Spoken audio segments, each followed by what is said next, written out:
We call the Board of Mayor and Aldermen meeting for Tuesday, April the 28th to order.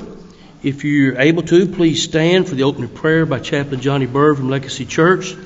And again, if you're able, please remain standing for the Pledge of Allegiance. Lord, we thank you for living in a city like Bartlett. God, we thank you for the blessings that you have bestowed on our fair city. God, thank you for all the men and women who serve our city so diligently, from the people sitting in this room to those who pick up the trash and run events. God, I pray that your grace be upon us as we make decisions that are going to last for generations in this room. God, thank you for a strong budget that's going to do everything that it's supposed to do for our city. And God, that your grace would be on each decision maker tonight. In Jesus' holy name, amen. Amen. I pledge allegiance to the flag of the United States of America and to the republic for which it stands, one nation, under God, indivisible, with liberty and justice for all.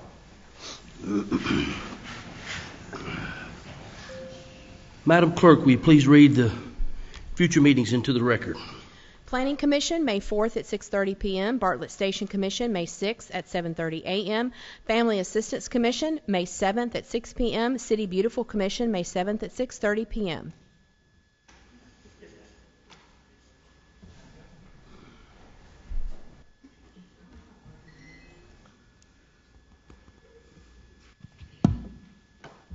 I'd ask that Ms. Clerk come forward as she smiles. I have a proclamation here that the Office of Professional Municipal Clerks Week is a time-honored and vital part of our local government. It exists throughout the world. The Office of Professional Municipal Clerks is one of the oldest among public servants. The Office of Professional Municipal Clerk provides the professional link between the citizens, local governing bodies, and the agencies of government at all other levels. Professional municipal clerks have pledged to be ever mindful of their neutrality, impartiality, rendering equal service to all. The professional municipal clerk serves as the information center on functions of local government in our community. Professional municipal clerks continually strive to improve the administration of the affairs of the office of the professional municipal clerk through participation and education, programs, seminars, workshops, and annual meetings of their state. It is the most appropriate that we recognize the accomplishments of the office of the professional municipal clerk. So as mayor, I therefore proclaim the week of May 3rd, even though it's not here, right around the corner, can you believe it, through May 9th of 2026 as Professional Municipal Clerks Week. And it's with great honor that I'll be able to present this proclamation to one of the most professional clerks, the most professional clerk in Tennessee, ours, Ms. Petty Medlock. Are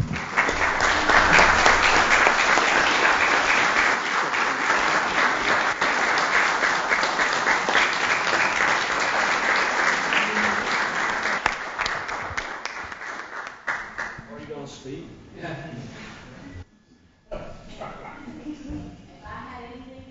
Just say that Bartlett is not a top place to work. It is the best place to work. After 27 years, it's just a wonderful staff, and it's a great place to work. And I also want to give a shout out to Sharon Farley, who is not in an official position, but she's my backup, so that I can take a vacation. So thank you to Sharon.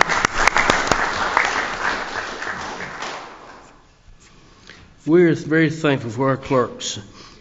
Now, we move to approval of the minutes. The minutes of the March 24th Mayor Board Alderman meeting at our regular meeting. You've all had the minutes and time to see if there's any omissions, corrections, or errors, and hearing none, Chair would entertain a motion to approve. I move we approve. Second. Been properly motioned and second. Madam Professional Clerk, will you put the roll up before the board?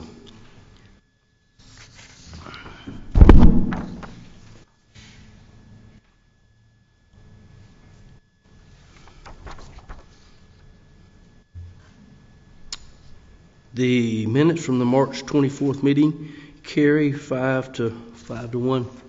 So now we move to the consent agenda. There's 7 items on the consent agenda. Any member of the board may remove any one item for a separate discussion.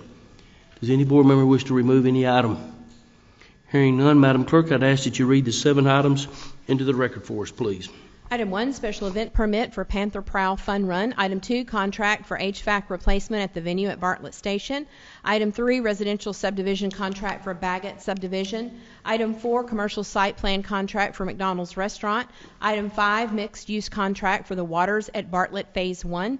Item 6, authorization to auction surplus property. Item 7, financial report for February 2026. Motion approved.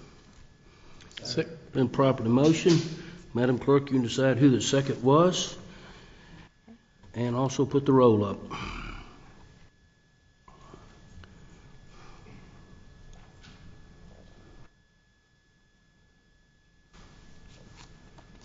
Agenda is passed, unanimous. Under new business, Madam Clerk, read item number 1. Appoint Jan Jones to the Bartlett Station Commission. It's with great honor I present Miss Jan Jones to y'all, which is a perfect fit for this committee, and would entertain a motion to approve. So move. Second. For property motion, second, and I believe Alderman Reeves has something he wants to say. Yeah, I have to recuse myself on this vote because Ms. Jones and I, or Mr. Jones and I, we all are partners together, side porch in the pharmacy, so I need to recuse myself. Yeah, there's a song about that, ain't it? Me and Mrs. Jones. Anybody else have anything they wish to say? Madam Clerk?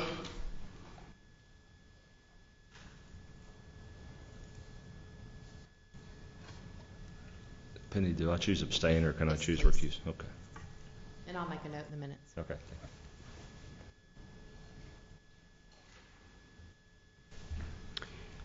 Mrs. Jones, it passes 5-1, and we're very welcome. Glad to have you on the Bartlett Station Commission. Madam Clerk, item number 2. Resolution 13-26, a resolution to amend the fiscal year 2026 Bartlett City Schools General Fund and Capital Fund Projects Fund. Mr. Dick Phoebus, Director of Finance, you're recognized. This comes to us from the Bartlett City School Board. They're amending their budget for $126,500 for metal roof replacement at Oak Cafeteria. Motion. Second. Any discussion on Resolution 2326? Hearing none, Madam Clerk.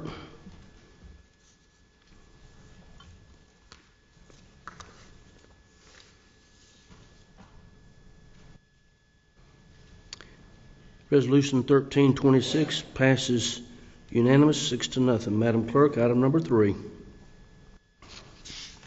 Resolution 14-26, a resolution to amend the fiscal year 2026 general fund budget to appropriate $98,400 for peace officer supplement pay for police department certified personnel. Mr. Dick Phoebus, again, you're recognized.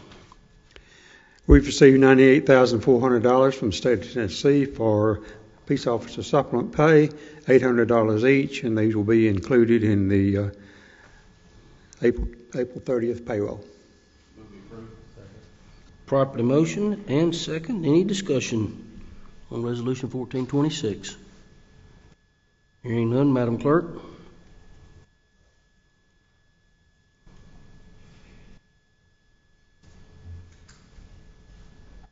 Resolution 14-26 passes unanimous also, 6-0. We now move to open discussion.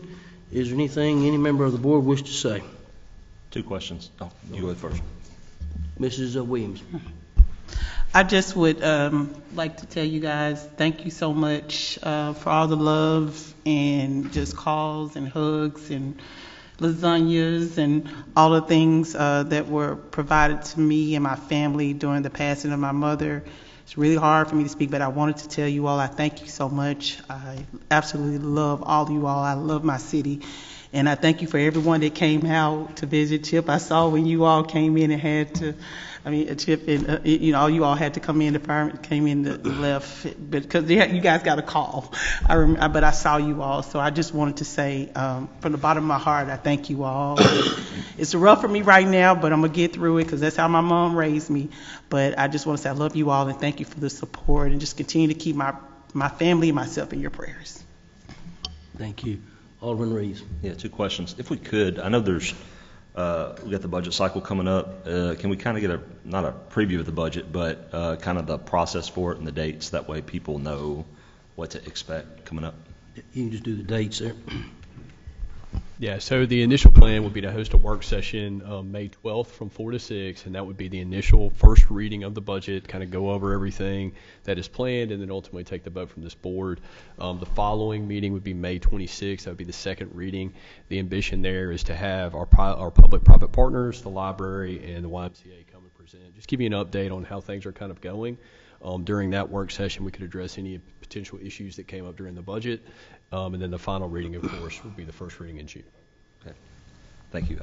Just for the record, 26th, I'll be out of town. So I'm going to be on an island, so I won't be here for the second reading. So unless unless I can take the vote remotely, but I don't know if I can do that or not.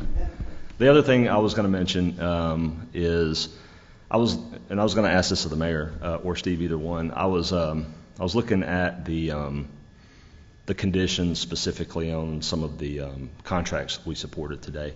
And I was reminded of the vote that we took on June 10th about the contract fees for subdivisions. And we reduced a lot of fees to 0 to spur development back then. So that was June 10th, 2025. Like we went all in, So I'm just kind of interested how that's played out from your viewpoint. Has that been successful in terms of jumpstarting some of the developments that we've gotten? Was it successful from your viewpoint? We haven't really talked about it since we've done it, and we've approved quite a bit, but I'm wondering if that was one of the major catalysts, and kind of get your perspective on it. Yes, it has. A lot of times people don't realize before you see things, earth moving equipment and stuff, usually sometimes it's 2 or 3 years in the making. But since that time, it's put about it's around 500 additional single-family residential homes in the pipeline for the next 3 to 5 years. And it started with Walker Farms, and which had about 120 lots in it. Yeah. And then it proceeded on with the Stelling Place, and then the other development up here called the Sanctuary, and a bunch of other little spots. But yes, it has spurred some of it. You not be able to see it, and probably may not even be able to see well, I think in Walker Farms you'll be able to purchase homes here pretty soon. But yes, you're beginning to see the fruit of that here hopefully this year. Yeah. You can have Trey kind of touch on some of the numbers. Yeah, I can get Trey to give you some of those details and numbers.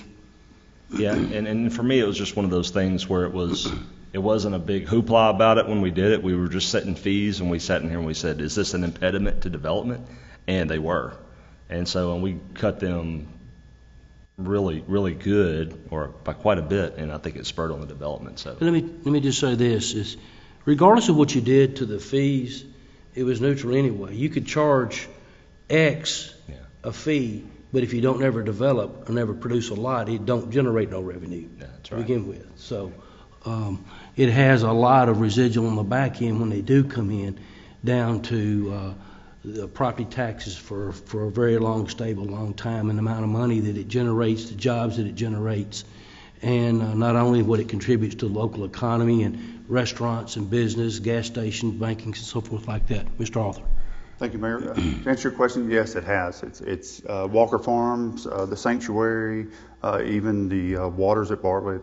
It's opened up a lot of interest in Bartlett, a lot of phone calls and conversations for new development. So it has. It's the phone's not ringing off the wall, but ringing more. It's like we're open for business. All right, good deal. I just saw it, and I just wanted to kind of revisit it to say, was this as impactful as we thought it would be, and it looks like it was pretty impactful. So perfect. Thank you. That's all I need. Thank you, Mr. Mayor. A little help on the interest rates goes a long ways too. But any other discussion from the board? Mr. Alderman Griffin. Just want to thank everyone for coming out to the Bartlett City Beautiful plant sale, and looking forward to seeing the results of that once everything's been all of our excess inventory has been returned. And that's always a great event that helps beautify our city in so many ways, whether it's our parks or our medians on Old Brownsville. And so I appreciate what the City Beautiful Commission does to beautify the city, and the support they receive from the citizens in making that possible. So I don't know if you could catch that, but the revenues made off of the plants you purchased has been putting the crepe myrtles in the median out on Old Brownsville Road. I think 2 years ago it replaced a lot of the park benches, the wood on the park benches and picnic tables. And this last year, that's where we paid for the additional benches that you see out here at the Japanese garden. So those dollars you spend in Bartlett stay in Bartlett, go right back into good use right there. So, hearing nothing else from the directors, any board member would have anything? Director have anything they wish to share? Seeing none of the directors, Miss Madam Clerk, has anybody come forward with an open citizen forum? Yes, Mr. Bob Green.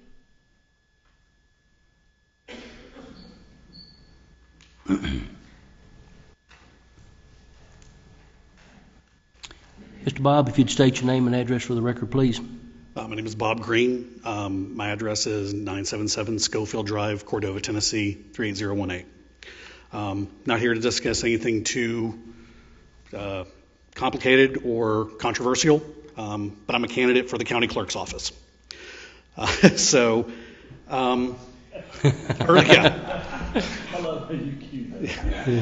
There's 2 days left in early voting.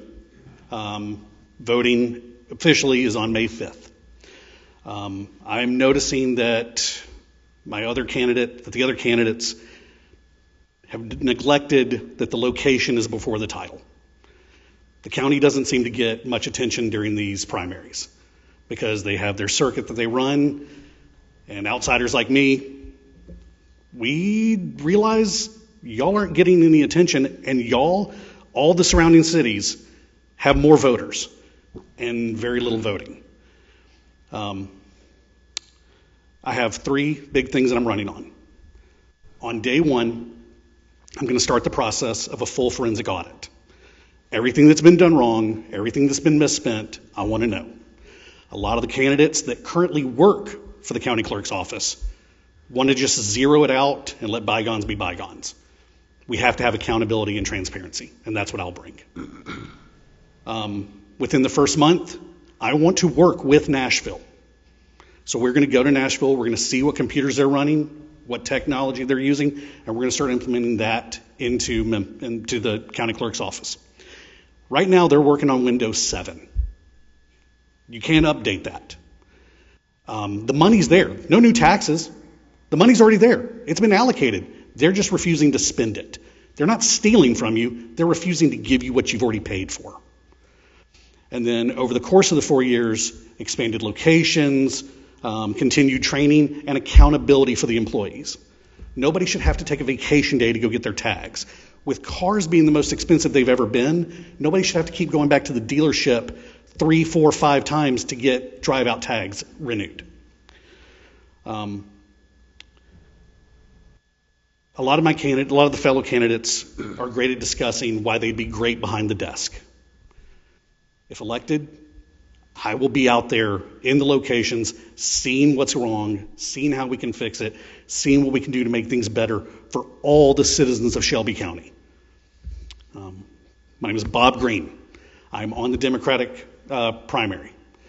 A lot of people don't go and vote on the primaries because they have to state which party and blah, blah, blah. Now is an opportunity to vote on the Democratic primary because the Republican primary is limited. They've picked their candidates pretty much. There's not a lot of people running. On the Democratic primary, the people we complain about every primary season. That's time. Okay, thank you.